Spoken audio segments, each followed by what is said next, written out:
Hey everyone, happy 2020. It's PJ. Welcome to Enlightened Jerk. I am doing 50 uplifting attitudes this year, one attitude a week, hoping to help you bring more happiness and peace into your life. These attitudes come from my book, The New Beatitudes, that I published last year. And it's actually going to get a new title, a new look and feel, something that I think you guys will like better. So stay tuned and let me know what you think. But anyway, the attitude I shared last week was to be honest, because if we're being honest, then we have power to influence our own lives. If we're not being honest, then we're just living some story in our heads and we're reacting to stuff. So that's no good. So start by being honest, I think, and then the next most important attitude I think we can do to change our lives is to be present. Because if we're present, then we start becoming aware. And they say knowledge is power. Well, if knowledge is power, then awareness is the key to that power, because as we practice awareness, we start seeing things that we never saw before. Uh, we may notice things in our own selves. We may find ourselves saying things that we didn't realize might be hurtful to others. We might become aware of somebody who needs help, or maybe someone just needs a listening ear. And if we're not being present, we're just caught up in our own heads, then we can miss those things.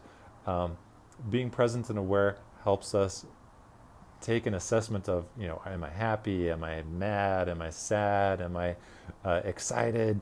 And if we find ourselves in these places where maybe I'm not so happy, we can say, well, why?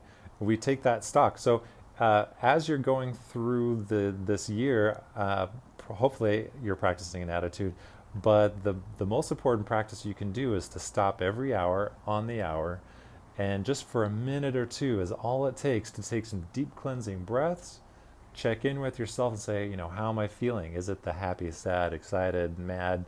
And to take a look at why, what happened in the last hour or two to make me feel this way. And then you can say, well, how do I want to feel? And now by being present, you're just doing that practice of checking in with yourself, checking in with your life, seeing where things are and why, and then making that decision, setting your intentions to something positive and saying, hey, well, this is how I want to feel and this is what I should do to feel that way.